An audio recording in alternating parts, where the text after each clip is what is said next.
actually Nahida, aren't you? Paimon felt like Catherine was acting weird when we met at the Sub-Zero's festival. And Dunyarzad, did you save her? It's a really long story. We shouldn't disturb her. Her consciousness is still weakened. Let's chat somewhere else. How about by the Traveler's favorite bench?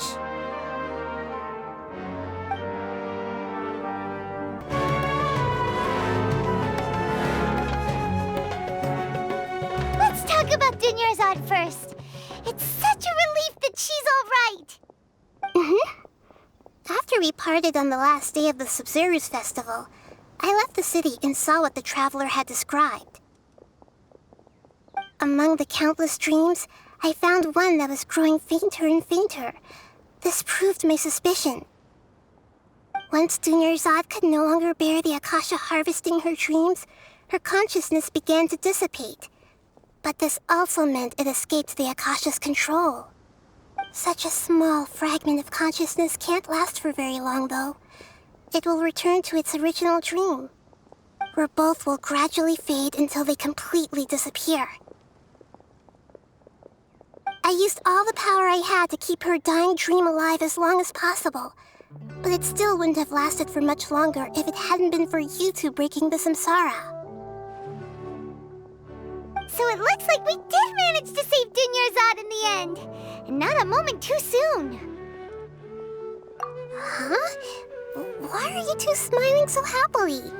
I thought you'd be so moved that you'd start crying. I need to spend more time observing human emotions. Both are fine. Everyone reacts differently. All right. You two must have a lot of other questions for me, right? After all, you saved my faithful believer. As your reward, I will answer any and all questions. At the Avidia forest, there was this incense that made the Traveler fall unconscious and dream of a huge tree and a red sky. You also heard someone's voice, right? It said world and forget me.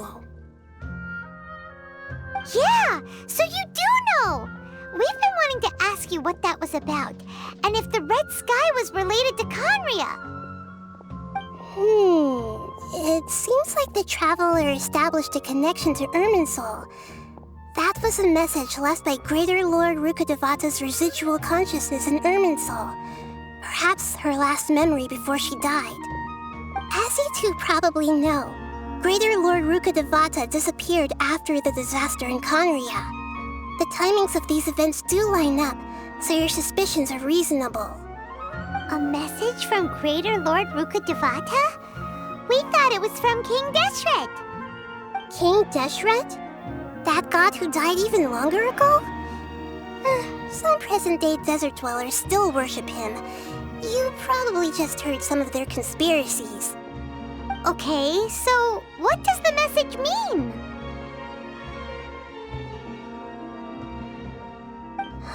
I still haven't managed to decipher it. Even the Akasha isn't currently capable of doing that. Greater Lord Rukkhadevata's residual consciousness in Irminsul seems to be contaminated with something that has a very dangerous aura to it. Many devoted scholars go mad as soon as they connect their consciousness. I've warned the academia about this many times, but people still keep falling victim to it. But I believe this is the key to saving Irminsul. That's why I've kept trying to decipher it. So the tree in the vision was Irminsul? Oh, Tainari also said that Irminsul is sick. Is it because of the contaminated consciousness? But even if you can't figure out what that vision was all about, it seems like our search for you was all in vain. The Traveler wasn't affected after coming in contact with that consciousness. I've never seen anyone like that. With you here, we may have a chance at deciphering it. No, we must decipher its secrets. I've already eliminated all other factors that might affect Irminsul. This is the only one left. This puzzle has life and death at stake. it could determine Irminsul's fate, as well as Tevat's. To be accurate, I'm using the Akasha as a medium to occupy Catherine's consciousness. How did you do that? Poor Catherine. Does this mean you can also occupy other people's consciousnesses? Theoretically, I can enter anyone's mind as long as they're wearing their Akasha terminal. The Akasha is the legacy of Greater Lord Rukkhadevata. As Lesser Lord Kusanali and the first Akasha terminal, my consciousness has always been linked to the Akasha. I've always respected my people's free will, so I've never actually occupied their consciousness. When necessary, I just borrow this bionic Snezhnayan puppet. Hold on. Did we just learn some deep, dark secret? So Catherine is... No wonder Paimon felt something was off about her. What about your own body? Why do you need to borrow other people's? Don't you live in the sanctuary of Surasthana? That story begins a long time ago. After Greater Lord Rukkhadevata disappeared, the sages found my newly born self and took me back to Sumeru. At that time, I was young and weak. The sages kept me in the sanctuary of Surasthana, ostensibly for the sake of protecting me. But I've hardly heard from them since. However, I do understand that they had hoped to find Greater Lord Rukkhadevata instead of me, a symbol of her passing. So, the sages basically put their new Archon under house arrest? How dare they! Why don't you teach them a lesson, Nahida? In some ways, they aren't wrong. Greater Lord Rukkhadevata was omniscient and omnipotent. Even after her death, the Akasha is still empowering this nation. And I'm still really far away from being able to call myself the God of Wisdom. Moreover, the Academia is also more proficient at governing this country. My existence has little meaning. Yeah, you got a lot of believers. Just look at the Sub-Zero's festival. Everyone who showed up truly loves you. Thank you for the kind words. But I honestly don't need physical freedom as long as I can connect my consciousness to the Akasha. Trying to find a way to save Irminsul is my life's mission and top priority. I will work on that, and try to live up to being a deity in the meantime. Every once in a while, I will also take up the duties of the God of Wisdom and enlighten a lost soul here and there. Doing all that should be enough. There's never been any big problems with the Academia's governance of Sumeru. This is the first time I've seen them step out of line. I wonder what caused them to go down this path, and what they hope to achieve. Even though the city's residents haven't noticed anything strange, if the Traveler hadn't broken the Sub-Zero's samsara, the situation could have become dire. I tried to do some investigating in the Akasha, but I couldn't find anything suspicious, and all the people of interest seemed to purposely avoid wearing their Akasha terminals.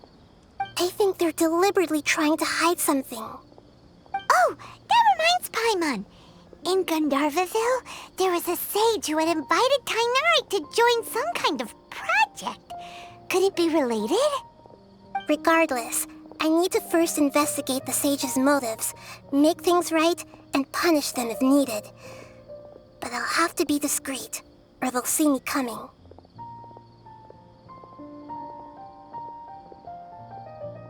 You mean how the Akasha stops you from having dreams? Yeah, it's been such a long time. No one's noticed something's up? It's not that no one noticed. It's more like no one cared. Ultimately, it's all rooted in the sage's misdirection. Misdirection? The sages convinced everyone to believe that being unable to dream is a sign of rationality and wisdom. Not dreaming is a badge of honor in Sumeru. Even if the truth is that their dreams are being reaped by the Akasha.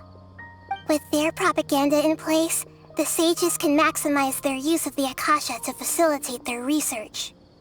Besides, Greater Lord Rukkhadevata must have created the Akasha in the hopes that it could be used to its full potential. That's why I've never come out strongly against this. Anyway, the perspective advocated by the sages drowned out any voices of doubt. By now, even those who never use Akasha terminals find it too shameful and embarrassing to talk about their dreams. Got it! I hope my answers were satisfactory, seekers of knowledge. To be honest, maintaining Dunyarzad's fading dream took a lot of mental energy. I think I may need to rest for a while. Oh, and you don't need to worry too much about the sage's activities for now. The Akasha won't be able to conduct another project on the scale of the Sub-Zero Samsara in the immediate future. Go and get some sleep. Leave everything to us. What a relief. This is truly the most exhausting birthday I've ever had. Traveler? Paimon? Why am I here? Do either of you know? Maybe you were sleepwalking. You know you can't wake up a sleepwalker. We happened to walk by, so we thought we'd wait for you to wake up. I see. I should visit my maintenance personnel sometime. Oh, I'm fine. I better go. Thank you.